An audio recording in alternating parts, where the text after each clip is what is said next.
Je ne sais pas si je parle à quelqu'un. Maintenant, pendant que lui, ça là, c'est normal. Pour lui aussi, là, rencontrer un chef d'État n'est pas normal. Et puis lui aussi, un matin, il rencontre le président français ou bien le président russe.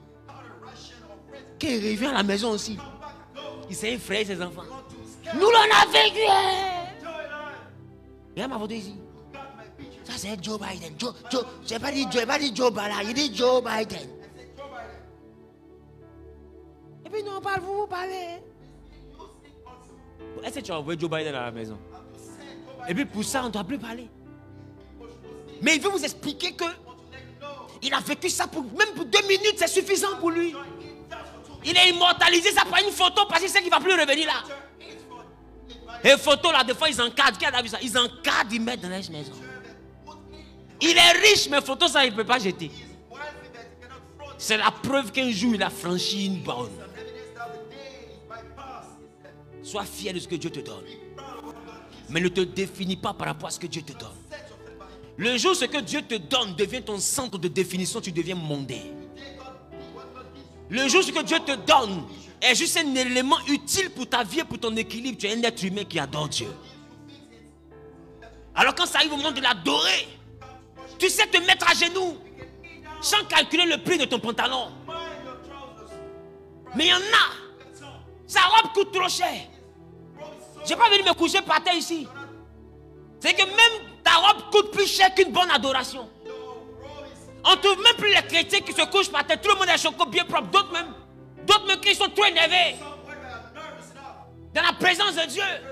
Faut ça.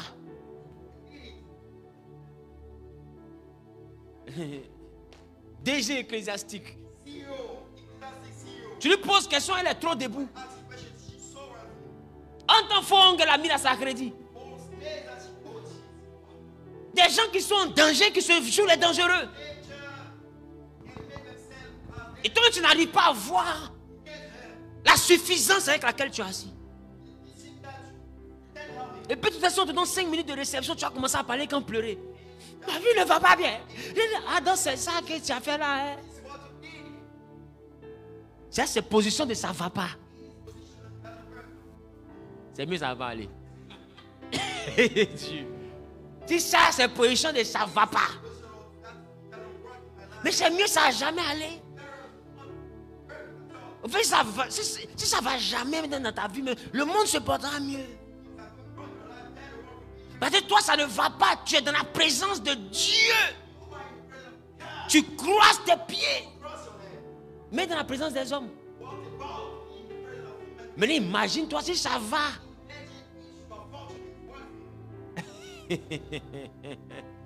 Ah ouais. Et pas mieux nous ont déménagé du pays. Je ne sais pas si je parle à quelqu'un. Il faut comprendre ce que je te dis. La gloire de Dieu n'est pas la gloire du monde. La gloire de Dieu, c'est le fait que nous puissions nous réjouir de ce que nous avons Dieu. Mais le monde se réjouit parce qu'il a le matériel. Il fait du matériel son ensemble de définition. De quand il a tout, il se sent grand. Quand il n'a rien, il se sent petit. Moïse était fils adoptif, même pas natif de la maison de Pharaon. Il se sentait grand parce qu'il vivait dans une grande maison. Il se sentait grand parce que son grand-père adoptif était Pharaon. Il se sentait grand. Dis à ton voisin, la grandeur c'est une sensation. Ce n'est rien d'autre qu'une sensation. C'est Dieu seul qui est grand, il n'y a personne qui est grand, tu te sens grand. Regardez Kadhafi, comment il est mort. Et tu vas comprendre ce que j'appelle se sentir grand.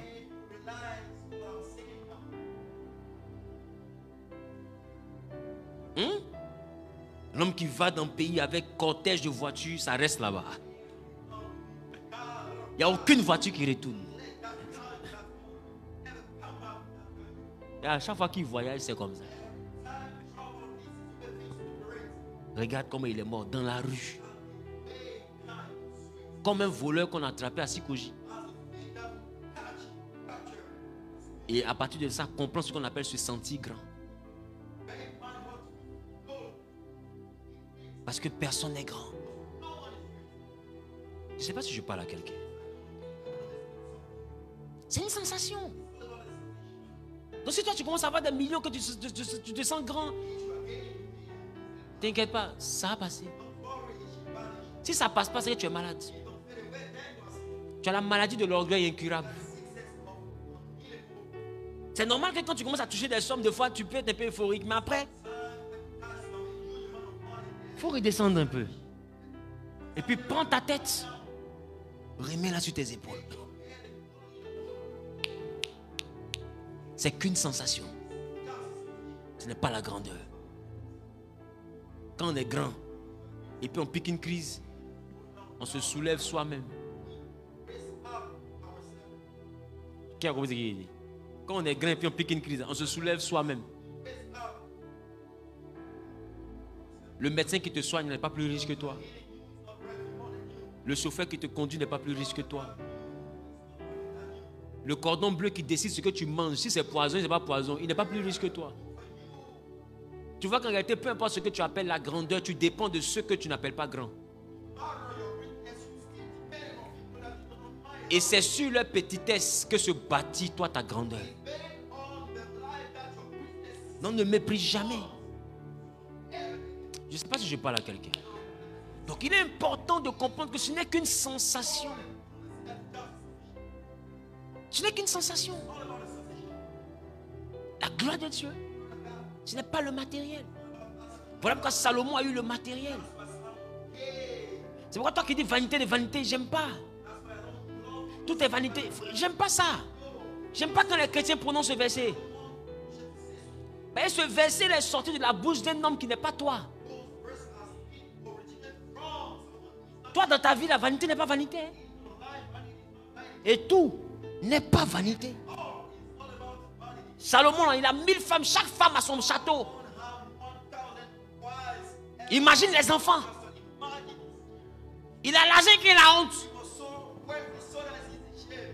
Et quand il finit tout ça, il dit bon, l'argent n'en est rien. Je vais commencer à étudier les étoiles. Qui c'est que Salomon a étudié les astres? Il commence à étudier les étoiles. Il dit j'ai étudié la verdure. Il a étudié qu'il n'a plus rien à faire son intelligence. Il n'a plus rien à faire avec son argent. Il dit bon, j'ai étudié les femmes. Il a pris une, il a étudié. Il a pris deux, il a étudié. On dit qu'est-ce que tu cherches? Il dit je cherche une femme. Tu cherches une femme, Salomon? Il dit oui. C'était une étude. Hein? Il prend une. Il voit que ce n'est pas femme. Mais ce qu'il appelle femme là, ce qu'il définit comme femme, les critères d'une femme. Il voit le corps d'une femme. Il voit les organes féminins. Mais il ne voit pas le caractère qui doit accompagner la femme. Il dit celle-là, ce n'est pas femme, je mets à côté. Il a fait comme ça qu'il est arrivé à 999. Il a fait ça qu'il est arrivé à 1000. Il dit bon, ici j'arrête mon étude. Et je conclue.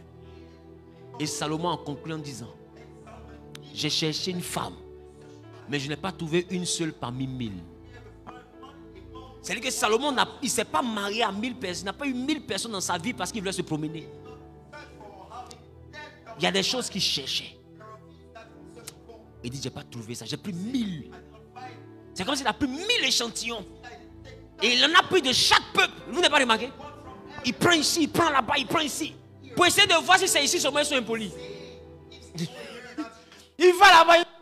C'est la même chose. Il s'en là-bas, non, ça. Elle n'est pas impolie, mais elle dort trop. C'est vrai qu'elle ne dort pas. Hein? Mais elle parle trop. Il s'en là-bas, il dit. Elle ne parle pas. Hein?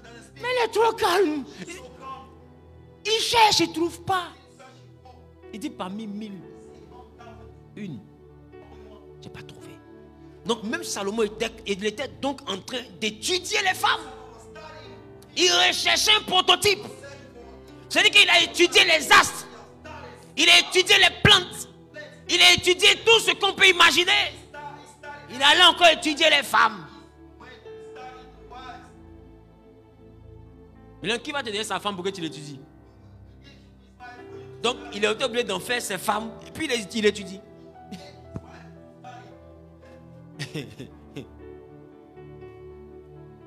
Et c'est après tout ça, il arrive à une conclusion. Il dit vanité de vanité. Il dit tout ça là, c'est la vanité. Et c'est la poursuite du vent. Mais ça ne veut pas dire que Salomon a vendu son or. Ça ne veut pas dire qu'il a pris ses châteaux et puis l'a partagé à tout le monde. C'était ses châteaux. Mais qu'est-ce qu'il est en train d'essayer de dire? Il est en train d'essayer de dire, peu importe ce que Dieu te donne, comprends que ce n'est rien. Ne te définis pas par rapport à ça. Ne te sens pas grand par rapport à ça. Il dit tout ça là, c'est le vent. Quand on meurt, on n'emporte rien. C'est qu'on n'a rien. Si quand on meurt, on n'emporte rien, c'est qu'on n'a rien. On n'a rien. On pense avoir. Il y a un immeuble là. Quand tu vois la Palmeraie, qui est vieux comme ça. Le propriétaire est mort peut-être ça fait 20 ans, 30 ans. Il pensait qu'il était le propriétaire. Quand il vivait, il dit voilà mon immeuble. Il ne sait pas que c'était à lui tant qu'il était là. Quand il est mort, on a cherché un ayant droit. S'il n'y a personne comme ayant droit, après une certaine durée, ça rentre dans le patrimoine de l'État. Est-ce que vous savez ça? Ça rentre dans le patrimoine de l'État. Parce qu'il n'y a rien qui t'appartient. Rien. Tu as 100 000, non? Tu as 10 000 dans ta poche. C'est pas pour toi. L'argent qui est dans ta poche, c'est pas pour toi.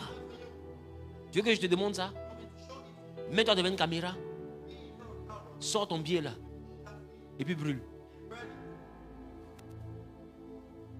Tu es en prison. Direct. Bah, c'est dans ta poche. Mais c'est pas pour toi. C'est-à-dire que même ce que tu appelles mon argent, que tu comptes comme ça, c'est pas pour toi. Est-ce que vous comprenez ce que je dis? Écoutez ma folie. Hein? Avec un peu de chance, vous y verrez la sagesse. C'est pas pour toi. Et c'est ça que Salomon appelle la vanité. Ça ne veut pas dire que toutes ces choses, on n'en a pas besoin. Il est en train de dire simplement, nous devons prioriser la présence de Dieu. Parce que tout ça là, c'est du vent. En réalité, le seul avec qui on vit et avec qui on meurt et qui reste avec nous même après la mort, c'est Dieu. Voilà pourquoi la Bible dit toutes choses passeront. Mais sa parole que Jean dit, elle s'est faite chair.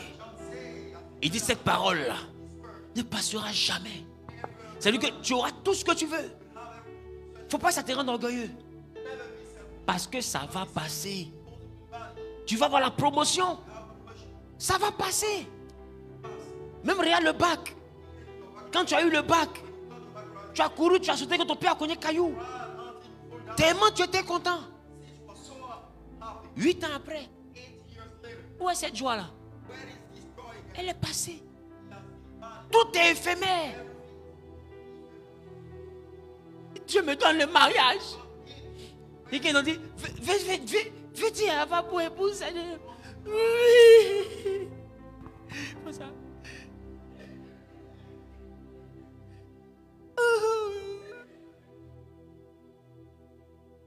Aujourd'hui, la passée parle même plus à son mari. Elle dit, il est où? Il est là, voilà. La joie elle est passée. Si Dieu me donne un enfant, je lui dis merci. Il te frappé. Il te pas la tirer comment. Il te met dans le puits. Enfant, qui comprend ce qu'ils sont dit? Enfant, le voici tenter de prendre ses pieds pour mettre en haut sa tête en bas. Enfant de prière là. Où est la joie de l'avoir? Tu as pourtant prié.